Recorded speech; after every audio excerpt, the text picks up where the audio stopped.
Thank you, Sonal. Good afternoon, ladies and gentlemen. It gives me immense pleasure to introduce Mr. Varun Upadhyay, Director and India HR Head, Dr. Reddy's Laboratory. Sir has 19 plus years of experience in HR domain in various industry segments like manufacturing, retail, pharma, consulting and IT, and has a strong expertise in employee engagement, manager enablement and leadership development. Sir has recruited around more than 15,000 plus consulting professionals in a short span of 18 months.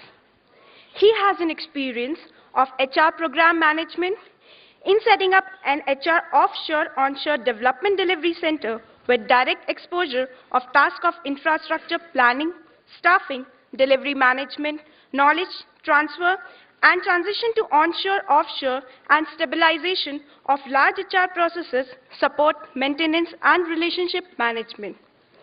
Sir has also experience in formulation, setting up and execution of global-local HR shared services centers and has accomplished HR project execution of many projects including 5 life cycles implementations of HRMS systems. Sir is a part of strategic sales team of HR partner prospective for the past 5 years on various onshore-offshore outsourcing engagements. He is a senior active member of HR Center of Excellence and Recruitment Committee and is also into training and induction of HR professionals.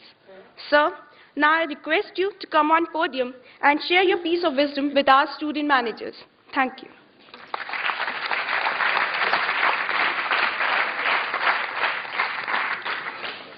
Good afternoon, everyone. So indeed a pleasure to be here. I always feel honored to come here because just to tell you a little bit about my history, I was one of the second student which passed out under the your chairman of Balaji Group of Society, Professor Balasubramaniam, and I was a student in 1992 from SIBM. And it always feels good to be coming here, sharing my experience. So thank you so much, all of you, for a wonderful opportunity. Thanks. So the topic, as we talk about, is about the leaders of tomorrow, or the leaders of the future. So let me take you back a little bit in the history as to how we have evolved as a business, as a organization, or you can say as a country. So if you look at in the past means I'm talking about quite the past, which is like how the competitive advantage which we had. The competitive advantage in the past, if you look at, was basically on the majority of the population banked on agriculture.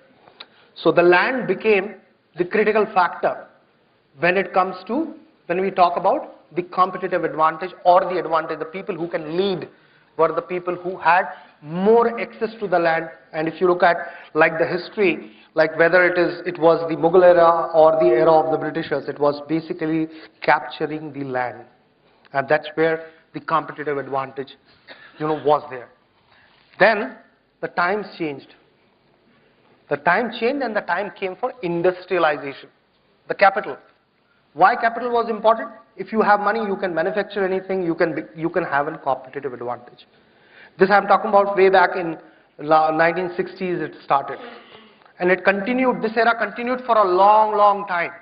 And I think this is what was the basis behind each and every industry which basically evolved over a period of time. So then the question which came is what next? And we all talk about, as the topic suggests, tomorrow. So then that came the technology era. The technology era, which still exists, we are still almost, we are talking about some bit of saturation which is currently happening as far as the technology is concerned. The processes are getting standardized, but technology plays a pivotal, critical role in success of any organization or any business or any industry. So it is extremely important for any company to have the technological edge. But as I said, technology also is finding its own maturity now.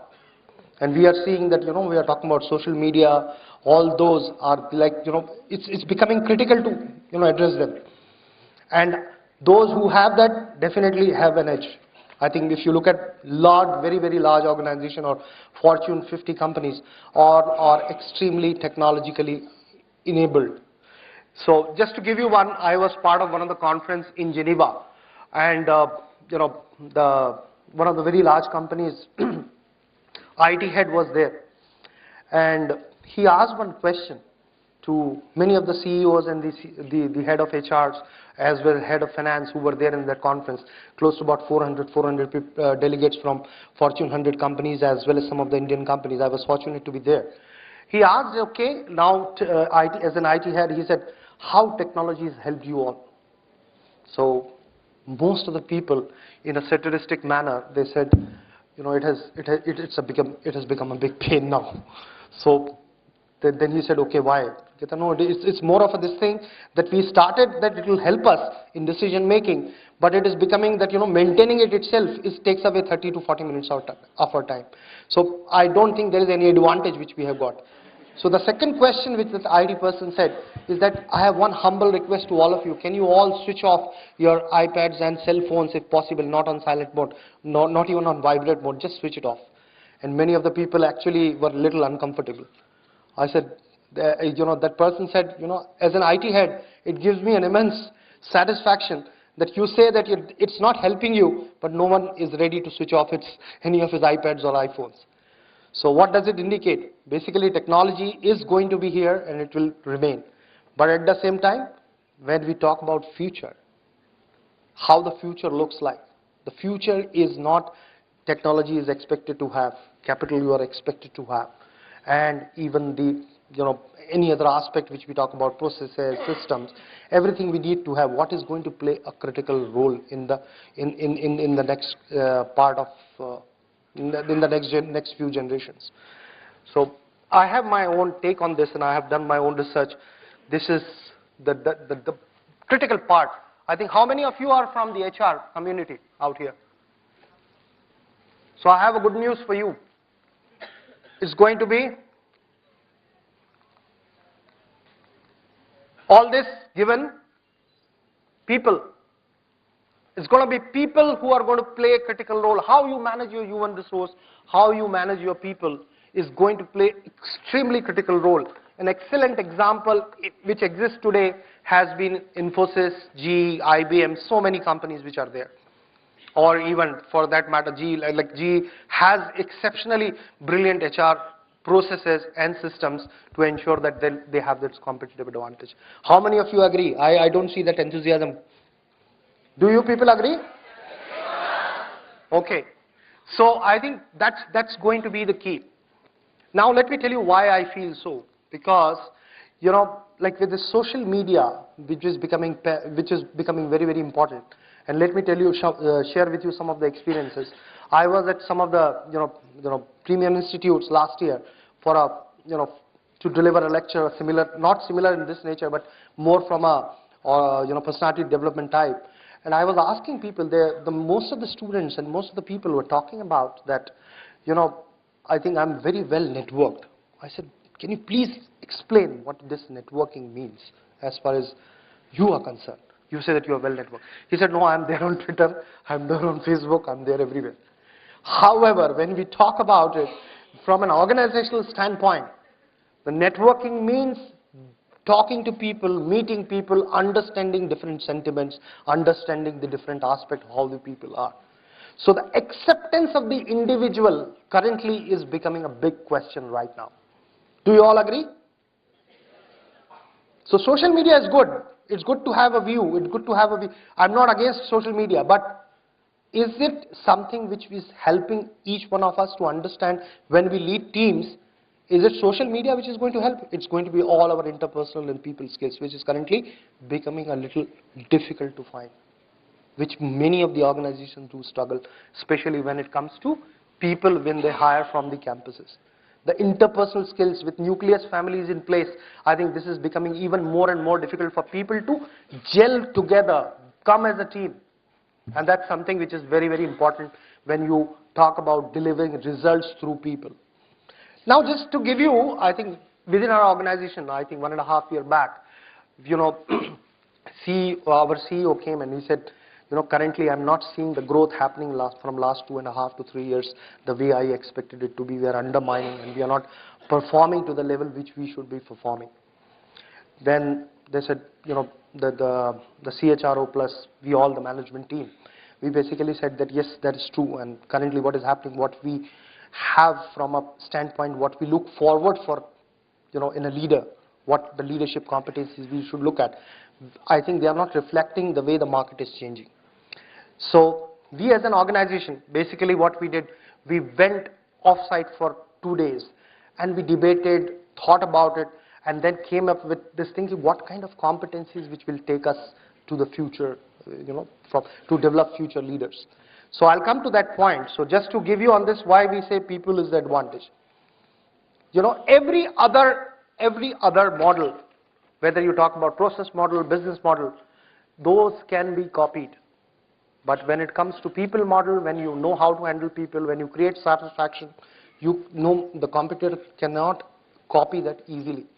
It's about sentiment. It's not about the thick and thins of how the IT system or the process systems run. So that's the most critical aspect. And I think many of youngsters also need to pay attention to this, that ultimately how you deal in a team, how you interact across within the corporate world is also very, very, very critical from a futuristic standpoint.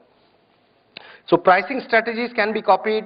Then also we talk about cultural value system, operating principle, leadership style and management. This is the key. And that's the reason why most of the companies which are very valued high in their shares, they have a good chunk of it which is very strongly in place. Do you know that? It's not only about the capital, why your shares go up, shares also go up on the value creation. Do you all know that? So value creation can happen when you have a right kind of people strategy, when you have the right kind of pipeline in your leadership style, in your leadership capability. When we talk about the overall, the management philosophy, how the management thinks, it becomes extremely, extremely important. Now let me come to this thing. So ultimately what we say, people are the foundation of your organizational capability. Not this, since I'm from HR, I am from business HR, so I understand what most of our line managers as well as the senior business leaders struggle with. Either they are talking about how am I building capability, are you able to help me from an HR standpoint? Are you able to give me a productivity advantage? How do I make sure that my people are more and more productive, and they keep increasing the base when it comes to this. So base, what I mean is that let's say your target was 100 crores. Next time you increase the base to 120 crores. Is this happening on its own, or is there anything which I have to push people? Is it creating a pull on its own? So this is what I mean by increasing the base. And this is where if you handle your people and the human resource right, you always have that competitive advantage which no one else can copy. And that's why you must have seen with large organizations like GE, or we name the world first Fortune 10 company, Shell or Exxon. I think the attrition is fairly low within single digits, and that is one of the reasons why they are able to grow with the pace, as well as they are the company which we all admire. So now let me talk about what we did at Dr. Reddy's. So we basically evolved this model, as I talked about those 2-day workshop. We said actually basically what we need. So what we said that the first foremost thing which we need is drive and deliver results in the long term. That's something which is very, very important, which I talk about, this is something which we need as an organization to do. So then we said, okay, if this is what we are expecting and if it's what we want people to do at the grassroots level, or people have to consistently do, then what are the 2 competencies we need here? Then we came up with 2 competencies which talked about performance orientation, business acumen and decision making. This we said, this is something which is going to be my critical leadership competency when it comes to this aspect of my business is concerned. Then we said, okay, this is good enough from an inward looking or from our own internal standpoint, but we also need to understand what our competitors are doing, how the whole marketplace is reacting to each and every change which is happening in the industry. Then we said, okay, in that scenario we need people to communicate and influence. And if if you see this, why this word influence? Can someone talk about it? Can someone think about it? Why influence is needed? Anybody? Any attempt? No one? Any guesses? Let me tell you, there's nothing called as right or wrong answer. It's just the opinion. Yeah.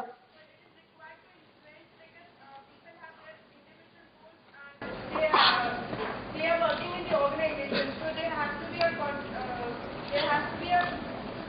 link between the organization's goals and the individual goals. Yeah. To some extent, yes. You are partially correct. But why it is important? Always remember, I think, the accountabilities will always be high. Do you all agree? For any job, the accountabilities are always very, very high. However, the authority to do that particular work or particular job is fairly low. Do you all agree? Agreed? Like you might be saying that, you look after a business of 1500 crores, but from a financial standpoint, from a delegation of authority standpoint, you can only sanction up to not more than 10 crores in an organization. So then how do you handle a business of 1500 crores? That's why you are supposed to create an influence. So that gap which is there between the authority and the accountability get bridged from influence. That's the reason why it is critical in any organization for people to influence. And this influence is getting more and more importance, because what happens many times, we are all driven by our own thought process by which we think. And we think every one of us, each individual is unique, and each individual has his own idea. And once you are in the corporate world, each one is competent enough to scale new heights. So each opinion matters a lot. So in that scenario, how a leader brings in influence and how he uses his ability to inspire people, influence people to take the right decision is important. And that's the reason why we have put this commitment, communicating and influencing. Then we also felt that it is extremely important that we should have internal strong relationship within the organization as well as outside the organization. That's why we picked up this building and leveraging, relationships. This is one of the very, very key important things. So if I look at these two aspects, these two, this thing drives and delivers results short term and long term, reaches out, connects within and beyond the organization. Then we said this takes care of our organization for now present as well as for next 2-3 years. But then how do I ensure that I am always a learning organization? Why learning organization? Because each industry, the competition and the times are changing. How many people use a Walkman today? Can somebody raise a hand? No one, right? Just 6-7 years back, Walkman used to be there with everybody the way iPods are today. So Walkmans are replaced by iPods. A time will come, something else will come and replace iPods also. So it is extremely important for each organization to keep innovating. And innovation is extremely important. And at the same time, we are talking about, coaching, commitment to learning. Commitment to learning, definitely coaching also very important. So what is the biggest job of a leader? What is the first foremost job of a leader? Anybody, please. I want it to be more interactive. Yeah, please.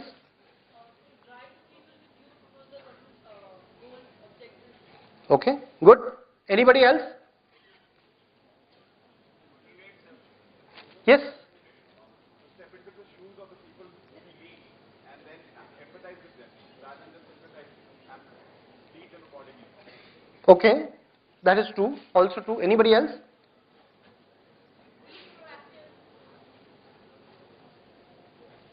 Pardon? Be proactive. So basically what we are meaning here, leader create more leaders.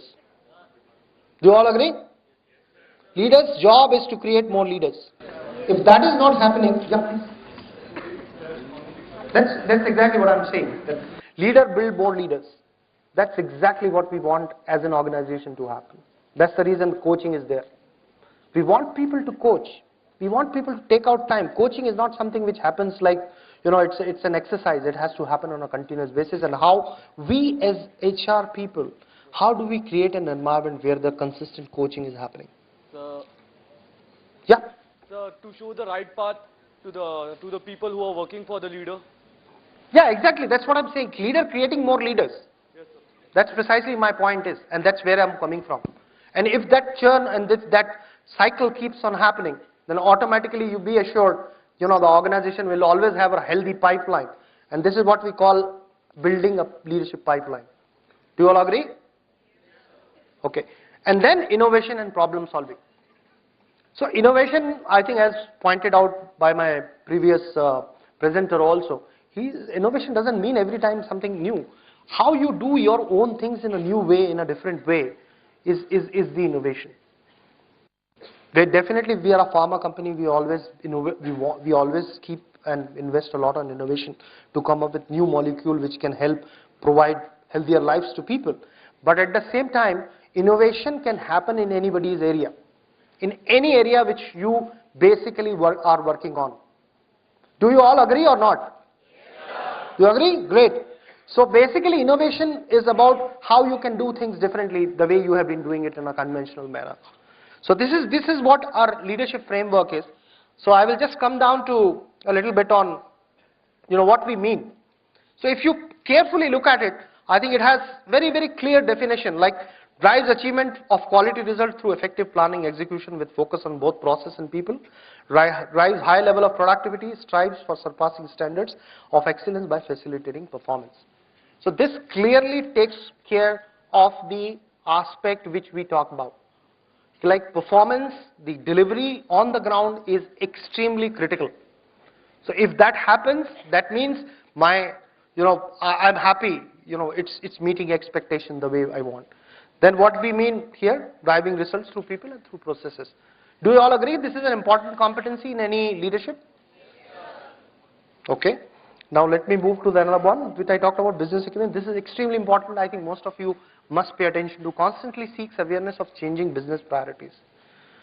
This is how we define, business acumen. Environmental aspect with focus on both short term and long term. And this evolved, as I said, after a lot of debate and discussion. We took help from one of the consulting organizations also. And then we finally said, okay, this is what we'll settle with, and this is what we basically need. So each organization, you can create a competitive advantage. And now let me tell you why I'm saying this, is that this we implemented 1.5 years back. That time we were close to about $1.3 billion in sales. And let me tell you, I'm extremely happy to share, and we could see that effect when we drove as an HR people to, or very logical thing, to this logical conclusion to this, and consistently building on these competencies. We last year in December 2011, we crossed over 2.1 billion sales in just a short period of 1.5 years.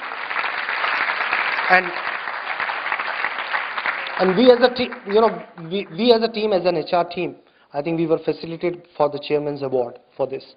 I'm just sharing it with you. So that's how, we as HR people can create the difference. So what we talk about, business acumen and rigorous decision making. Now, communicating and influencing, what I mean, listening and understanding diverse perspective, very, very important. How many of you agree with this diverse perspective, what we mean by diverse perspective? So diverse perspective, the way we look at, see, we are an Indian multinational company. We started in India, but now we have very strong business stake in North America. We have very strong business stake in Russia and CIS. We also operate with good presence in Europe as well. We have done some inorganic acquisition as well of 2 companies, manufacturing to sales. So it becomes extremely important for an organization to be learning, adopting to diverse perspective. Diverse perspective means from different region, different geographies, different caste, creed, custom, anybody who are diverse and different from each other. That's what we mean. And it is extremely critical, and I'm sure you will appreciate, in whether it is any institution, people are diverse, people are unique. And that's where it is extremely important for the organization to realize the importance of diverse perspective. Devising and implementing effective communication strategy, extremely important.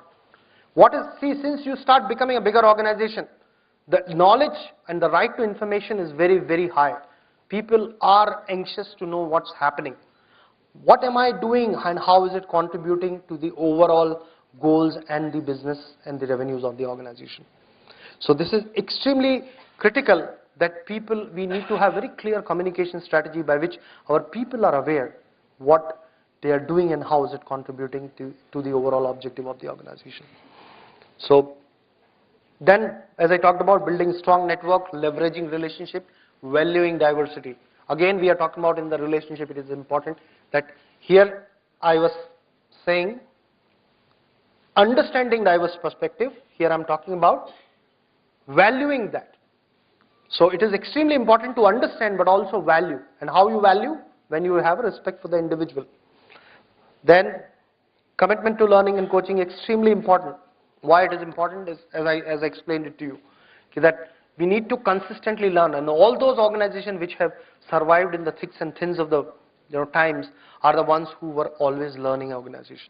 Whether we take example of Apple, whether we take example of IBM, whether we take example of GE or any of the Fortune 100 companies. And I was fortunate to have a stint of almost 4.5 to 5 years with IBM. My last assignment was with IBM. And I saw a lot of things which do happen in that organization which makes it a very strong learning organization. What we talk about LinkedIn, Facebook, Twitter, that organization was talking almost 6 years back on these lines. And then they started building a lot of mechanism by which they can take advantage of these social network boom. And currently, IBM works very, very closely with many of these social networking tied to their advantage from a competitive standpoint as well as from people's standpoint. So, extremely important for any organization of to have focus, very clear focus on learning and coaching. And last but not the least, we all need to keep innovating. So extremely important. As long as we know how we can do our own work in a different way, we will not be able to survive in this marketplace.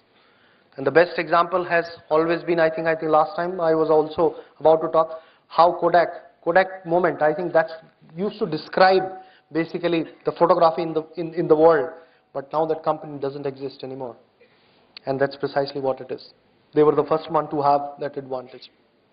And just to also give you an example, I was part of one of the seminar last month in Bangalore, and there was somebody from Nokia, and he was talking about the same thing, that this touch screen was first actually invented by Nokia, but they didn't leverage it to the way Apple leveraged it. The Apple leveraged that technology in a better fashion, and they came with iPad or iPhone, basically. So it is extremely important that we keep on innovating and keep on, opportunities how we can develop solutions.